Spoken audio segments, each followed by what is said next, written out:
31 तारीख को अमावस्या जो है वो 5:53 पे प्रारंभ हो रही है, लेकिन शाम के समय हो रही है, सूर्योदय के समय नहीं है। और अगले दिन जाकर के 5:45 पे ख़त्म हो जा रही है। लेकिन ख़त्म हो जाने के उपरांत चल करके वह सूर्य व्यापनी तिथि कहलाती है, क्योंकि सूर्य उदय के समय अमावस्या उस दिन है। अमावस्या सूर्य उदय के समय होने से ही दीपावली मनाई जाती है। दीपावली उसी दिन पर्व मनाया जाता है जिस दिन अमावस्या सूर्य व्यापनी हो। सूर्य व्यापनी का बहुत अधिक महत्व है। जो तिथि सूर्य उदय के समय जो रहती है वही मान्य हमेशा रहती है। तो इस बार 1 नवंबर को ही दीपावली मनाना शास्त्र सम्मत है, शास्त्र सम्मत होते हैं। यदि जिनको इसमें भी कुछ त्रुटि लगे तो निर्णय सिंधु के पेज नंबर 41 में श्लोक संख्या 114 में यह स्पष्ट तौर पे लिखा है कि दीपावली किस दिन मनाई जाएगी। ये निर्णय सिंधु क्या चीज़ है निर्णय पंडित जी? सिंधु जिससे कि निर्णय दिए जाते हैं। निर्णय सिंधु हमारे ग्रंथ की सबसे प्रथम पुस्तक जिसको माना जाता है, जिस शास्त्र को मान करके, निर्णय सिंधु शास्त्र को मान करके ही निर्णय दिया जाता है, उसी के लिए इसको निर्णय सिंधु कहा जाता है। और उसमें पृष्ठ संख्या 27 में दीपावली के ऊपर आप अपनी गोद में रख के मैं भी देखना चाहूँगा, कहाँ पे लिखा है ये चीज़? दीपावली के इस पर्व में ये स्पष्ट तौर पर बहुत बड़े अक्षरों में लिखा गया है कि शास्त्र निर्देशानुसार दीपावली पर्व महालक्ष्मी पूजन 1 नवंबर शुक्रवार 2024 को ही मनाना शास्त्र सम्मत है। बिल्कुल, यहाँ पे और इन्होंने ना बोल्ड किया हुआ है इसको एकदम काले अक्षरों में, बड़े बड़े अक्षरों में लिखा गया है। और उसके साथ साथ क्यों मनाना चाहिए वो बहुत से उन्होंने धर्म सिंधु से लेकर के, तिथि निर्णय से लेकर के और मानसागरी से लेकर के बहुत से ग्रंथों को जोड़ करके दिया गया है कि किस तीर्थ में क्या लिखा है, कौन से हमारे ग्रंथ में कौन सी चीज़ लिखी हुई है। मुहूर्त चिंतामणि जो कि जिससे मुहूर्त का निर्णय किया जाता है, तो मुहूर्त चिंतामणि में यह स्पष्ट तौर पे लिखा गया है कि लक्ष्मी पूजन जो है यदि 2 दिन अमावस्या हो तो अगले दिन जिस दिन सूर्य व्यापनी है उसी दिन ही लक्ष्मी पूजन किया जाता है। यह जाकर के मुहूर्त चिंतामणि में स्पष्ट तौर पे लिखा है। तो हमारा जो पंचांग दिवाकर है उसमें यह बहुत बड़े अक्षरों में और स्पष्ट तौर पे लिखा गया है। लेकिन कुछ लोग अपनी ही भ्रांति से या अपने अल्प ज्ञान के कारण ही इस प्रकार से कथन कह रहे हैं, जो कि शास्त्र सम्मत नहीं है। एक डायलॉग हमने सुना था फिल्म का कि होली कब है, इस बार ये डायलॉग सुनने मिल रहा है कि दिवाली कब है। कई लोग कह रहे हैं 31 को है। हमारे साथ चेतन शर्मा जी हैं, पंडित हैं यहाँ पे, और ज्योतिषाचार्य, पंडित और ज्योतिषाचार्य हैं, दरंग हल्के से आते हैं और काफ़ी सटीक भविष्यवाणी के लिए जाने जाते हैं। इनका जो प्रेडिक्शन होता है, ये जो कुंडली देखते हैं तो बहुत ही सटीक प्रेडिक्शन होता है। और मैं आपको पर्सनली बताऊं तो मैं इतना एस्ट्रोलॉजी में बिलीव करता नहीं था, परंतु जब से पंडित जी की भविष्यवाणियाँ सुनी मैंने, जब ये बताते हैं जिस तरीके से, जब मेरे बारे में जो कुछ बताया इन्होंने, तो बहुत एक्यूरेसी के साथ ये चीज़ों को बताते हैं। तो अभी पंडित जी से मेरी ऐसी बात चली थी और मैं एक 15-20 दिन पहले मेरे दिमाग में ये जो मैं सर्च कर रहा था गूगल पे, तो गूगल कहीं पे 31 दे रहा था, कई जगह पे 1 तारीख दे रहा था। तो फिर मैंने पंडित जी को कॉल किया, मैंने कहा पंडित जी ये आखिर है कब, मतलब दिवाली? तो इन्होंने कहा कि 1 तारीख को है। तो मेरे को लगा चलो एक कोई होगी, कोई गूगल में कन्फ्यूजन होगा। उसके बाद मैंने देखा धीरे धीरे सोशल मीडिया पे और मेन स्ट्रीम मीडिया में 31 और 1 का जो कन्फ्यूजन है ये बड़े स्तर पर सामने आने लगा और लोग इसके ऊपर रिपोर्ट्स बनाने लगे, समाचार छपने लगे। जो शास्त्र में जो दिया गया है उसी को ही मान्य रहना चाहिए। और यही बात हम भी आपसे कहना चाहेंगे, अगर आप सनातन को मानते हैं तो सनातन में शास्त्रों को सबसे ऊपर रखा गया है, तो शास्त्रों के अनुसार बातें कीजिए।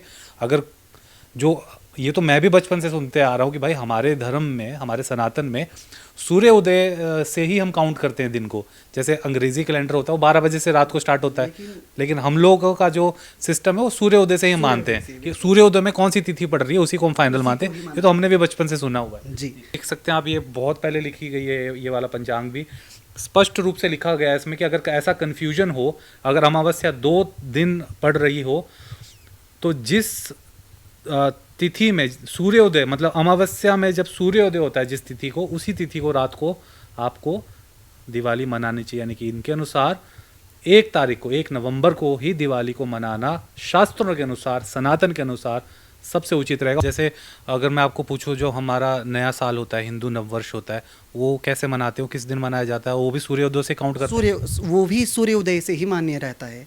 और जिस दिन हमारा चैत्र मास का शुक्ल पक्ष की प्रतिपदा प्रारंभ होती है उसी दिन से, शास्त्र के अनुसार उसी दिन से हमारा नव संवत्सर प्रारंभ होता है। बाई चांस प्रतिपदा मान लीजिए, जैसा इस बार ये दीपावली का टाइम हो, मान लो शाम को शुरू हो गई, तो उस दिन ऐसा नहीं कि उस दिन हम मनाएंगे नया साल।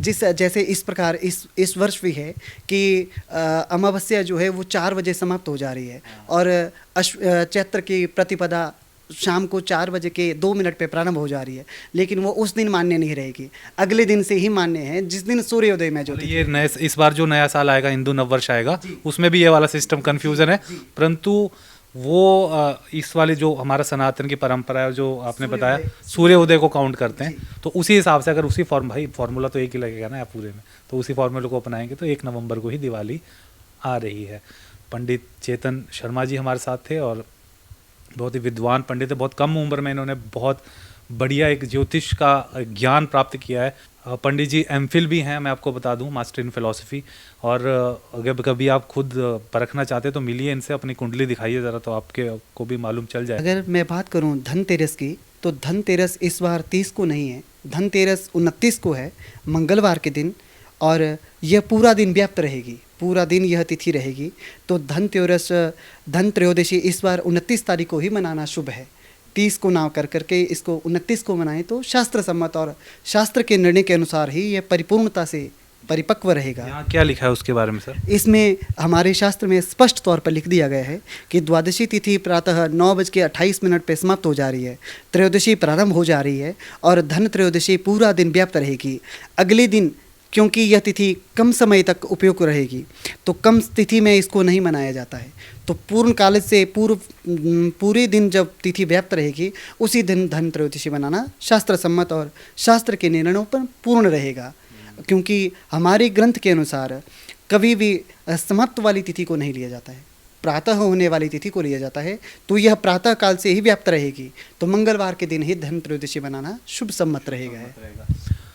और मुझे लगता है कि जो हमारे मठों के मठाधीश होते हैं, 4 जो शंकराचार्य होते हैं, मुझे लगता है कि ऐसे समय में उन्हें भी आगे आना चाहिए और कन्फ्यूजन दूर करना चाहिए। अगर कभी ऐसा हो जाए तो उन्हें भी एक साथ प्रेस कॉन्फ्रेंस कर लिया, कुछ कर लिया, तो इस प्रकार की मतलब कन्फ्यूजन नहीं रहेगा तिथि को लेकर। पर पंडित चेतन शर्मा जी ने बहुत ही मतलब खूबसूरती से ये चीज़ समझाई कि कैसे सूर्योदय से हम लोग काउंट करते हैं किसी भी तिथि को। और इस बार जो नव वर्ष शुरू होगा, हमारा हिंदू कैलेंडर का नव वर्ष शुरू होगा, उसमें भी यही कंडीशन है। परंतु उस दिन सूर्योदय की तिथि को मानकर ही, जो कि होता है, जो शास्त्रों के अनुसार, सनातन के अनुसार, परंपराओं के अनुसार, सूर्योदय के समय जो तिथि पड़ रही होती है उसी दिन को काउंट किया जाता है उस त्यौहार के लिए, या जैसे नव वर्ष के लिए भी।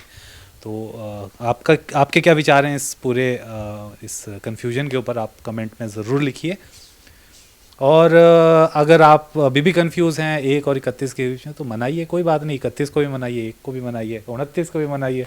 हमारा त्यौहार है, सबसे बड़ा त्यौहार है हम लोगों का, और इसीलिए आप सभी को दीपावली की ढेरों शुभकामनाएं। Refresh mattress, India's #1 customer satisfaction brand with 99.5% satisfied customers.